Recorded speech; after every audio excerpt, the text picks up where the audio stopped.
So Napheesa Collier was on ESPN First Take, and Stephen A. Smith, Molly Karam, and Shannon Sharp was asking her different questions about the WNBA, the NCAA, women's basketball, the Juju injury. But it came to a particular part in the show, asked her about the 41 out of 44 games that the Indiana Fever are going to be televised. And Napheesa Collier stood her ground. They tried to pin her in a corner, but she didn't budge. And we'll talk about all that here next on the Simply Ball Dropping Podcast.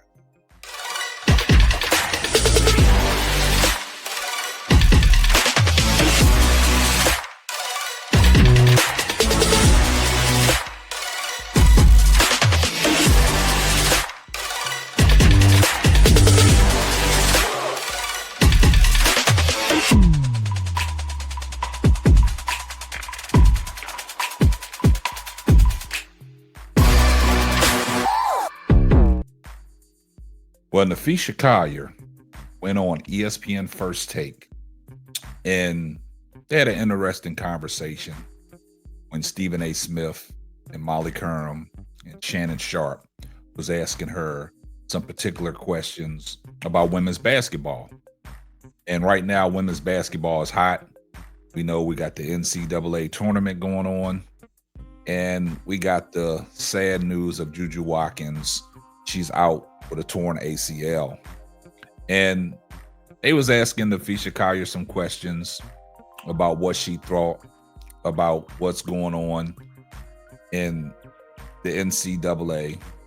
And they also asked her some questions about the WNBA and some questions about Unrivaled. And then they asked her some questions about the lockout, the potential lockout with the new collective bargaining agreement. And Napheesa Collier, she stood her ground. Also, they asked her some questions about the Indiana Fever getting 41 games nationally televised out of 44. And she didn't hold no punches. She let the chamber loose. And they try to pin her in a corner. But, you know, Ali was forced on the ropes and he fought back. And I thought that's what Napheesa Collier did. She fought back. She didn't let them pin her in a corner. And she answered the questions respectfully. And I don't think that Stephen A. and Molly and Shannon expected her to answer the question the way she did. Because if you look at Stephen A. Smith's face when she was responding, that tells it all. And we'll get to that here in a second. But before we get to that, right now, I'm at 13,970 subscribers, on my way to 14,000. And if you're new to this channel and you're just now coming across this platform, do me a favor. Hit the subscribe button, turn your post notifications on so you know every time Simply Ball drops another hot banger. And I appreciate everybody's support. Now let's get off into what Napheesa Collier was saying on ESPN First Take, how she answered the questions about everything that they asked her. Let's take a listen.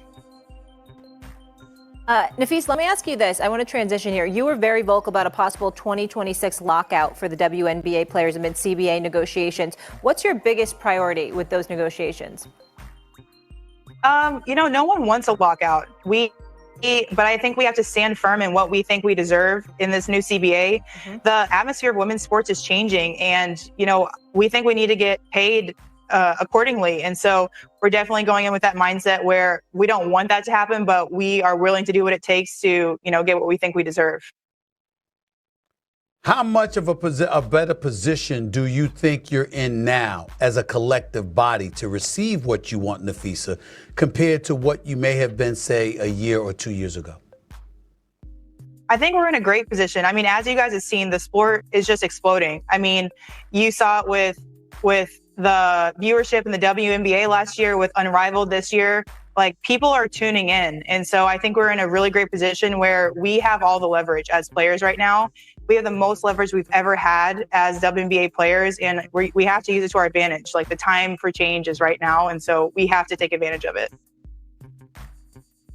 How much is, I see a lot of you young ladies, you guys signed a 1-year deal, knowing that the CBA was going to be up, and now you were co-founder of Unrivaled. How much do you think having Unrivaled, giving them someplace else to go, also helps you in these negotiations?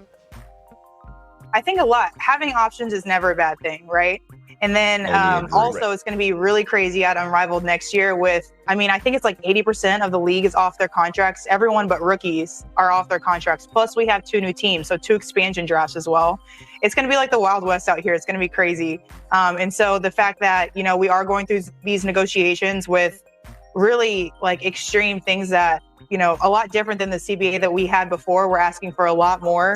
The fact that we have other options, I think is a great thing. Ask you this about, so Caitlin Clark obviously has been a hot button topic on the show and took the WNBA by storm last year. Now her team is going to have 41 of their 44 games nationally televised, while the reigning champs, the Liberty, only have 32. Wow.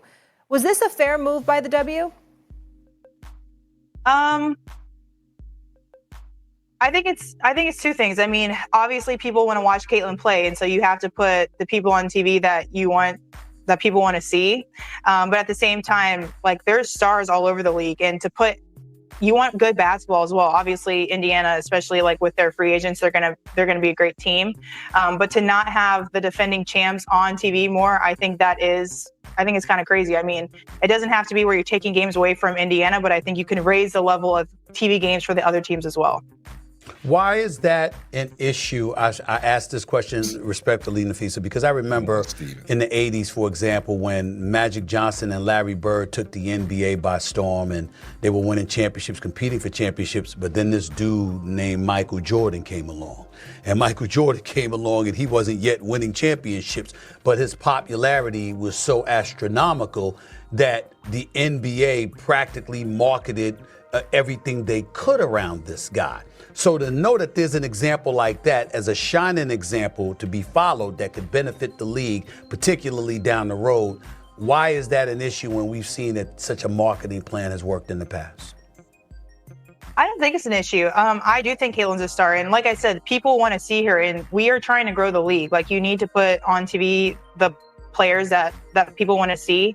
But kind of what I said before, I don't think raising the level of the other teams has to mean bringing down Caitlin or the Indiana Fever. They should have those amount of games on TV on primetime, but I think other teams should also have more than what they have. Man, Napheesa Collier stood her ground, and I'm glad that she stood her ground.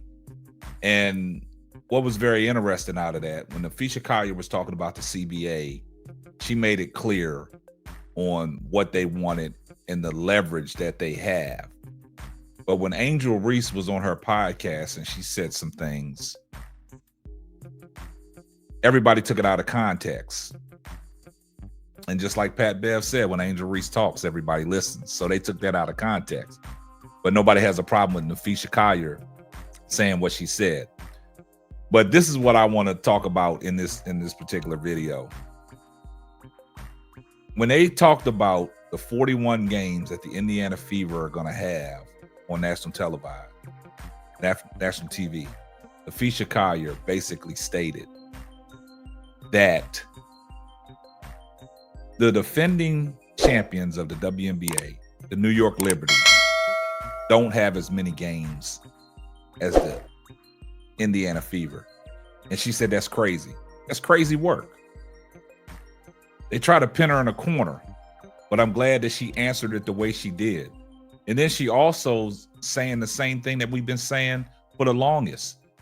If you're going to try to grow your league, you can't just focus on one particular player to grow your league. Like she said, there's other stars in the WNBA that can promote this game as well. Also, when Stephen A. Smith made his reference to Michael Jordan coming in and Larry Bird and Magic Johnson, Stephen A. Smith, I'm here to tell you that is incorrect. Because when Jordan came in the league, They was promoting Jordan, but they also was still promoting Magic Johnson and Larry Bird with the Converse commercials, the cons. They still was promoting these guys. They was even promoting Charles Barkley, the mound round of rebound. They was promoting all these people. They was promoting them guys in that particular era. They was promoting not just Michael Jordan when he came in. They was promoting all these other guys. That's why if you look at the history, a lot of people know who these guys are in the NBA and the people that was played in the 80s era. People know who they are. Just like Pat Bev said on his podcast. The problem that the WNBA has is they're just focused on certain players. And a lot of these people don't know who these other players are unless you do your history. But Napheesa Collier, she stood her ground. So she's basically saying what we've been saying all along here in this community, that if you're going to put all your eggs in one basket, I want to see how that's going to work out. She's just letting people know that there's more than just 1 or 2, 3 stars in the WNBA. There's more players in the WNBA. There's more people that you need to shed the light on. There's more teams that you need to shed the light on. Now, the 41 out of the 44 games that are being nationally televised, do you think people want to see the Indiana Fever playing the Connecticut Suns? Do you think they want to show them playing somebody like the Washington Mystics on national television when you got other important games probably slated that night, but they're not nationally televised? You got the Minnesota Lynx and the New York Liberty. They coming out of the WNBA finals. People want to see that. I think people now want to see the Minnesota Lynx and the Chicago Sky because of what happened in Unrivaled. The build up to it. The rivalry that Napheesa Collier and Angel Reese are starting. It all started from the Hootie Hoo. And to me, Napheesa Collier is a very smart businesswoman. She got wits about herself. So I see everybody in the comments section, #salute. And if you're not subscribed to the channel, do me a favor, hit the subscribe button, turn your post notifications on so you know every time Simply Ball drops another hot banger. And we're going to catch you on the next one. Deuces.